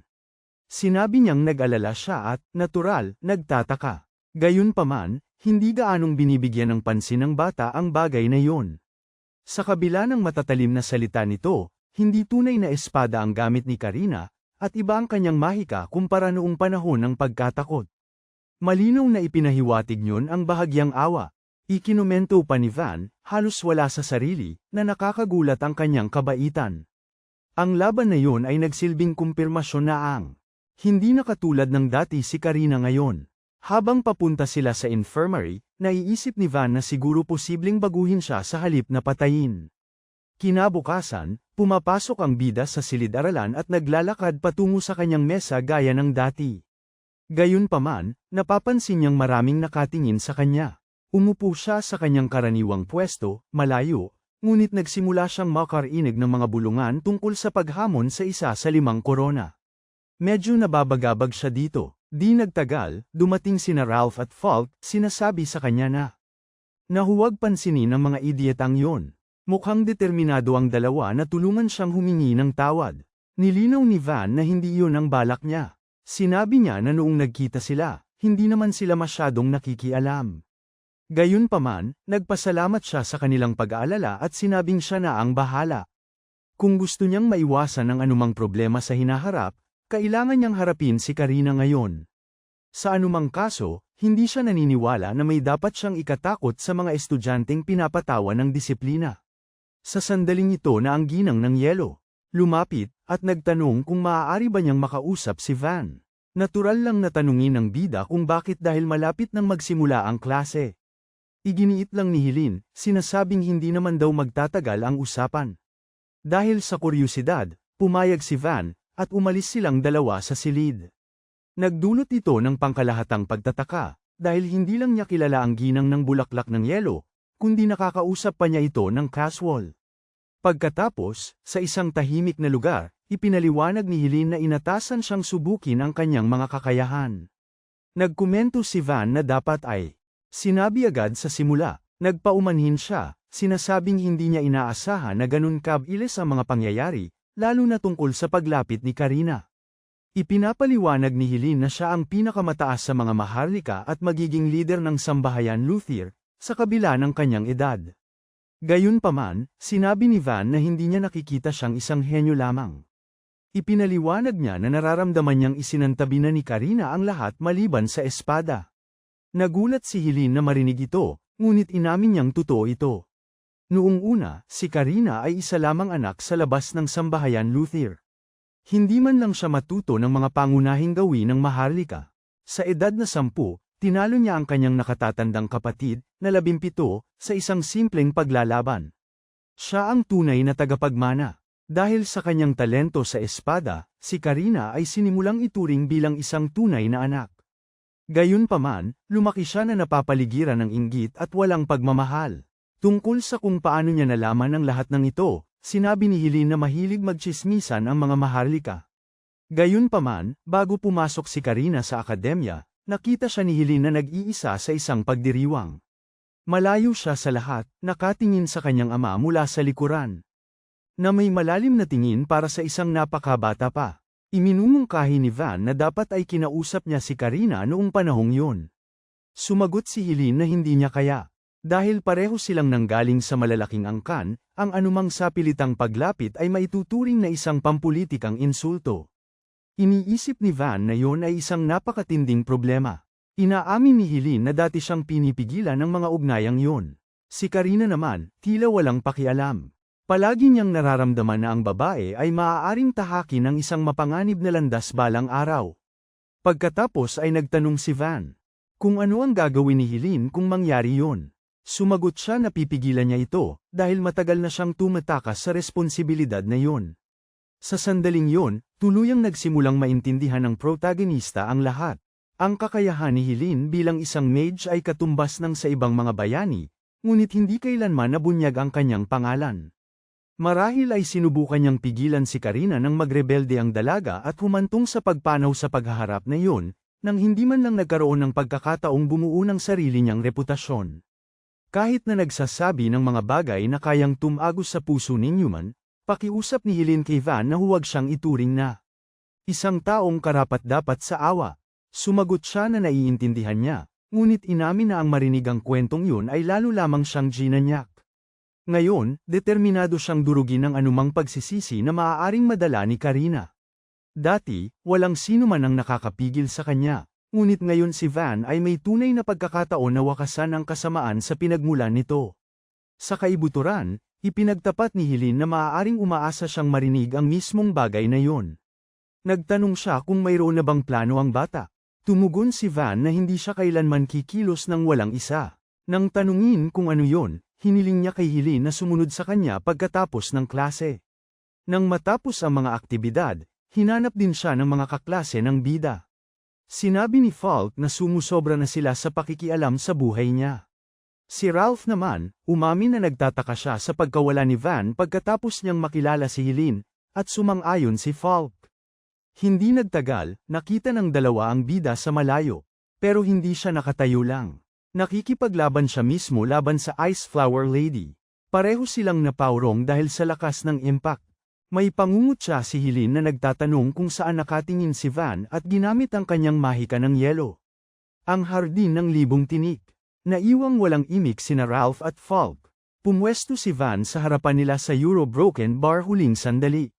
Sa isang suntok na pang martial arts, tuluyan niyang binali ang mahika. Pagkatapos, tiningnan niya ang dalawa at nagkomento na dumating sila sa tamang oras. Hindi nagtagal, hiniling niya sa kanila na sumama sa kanya.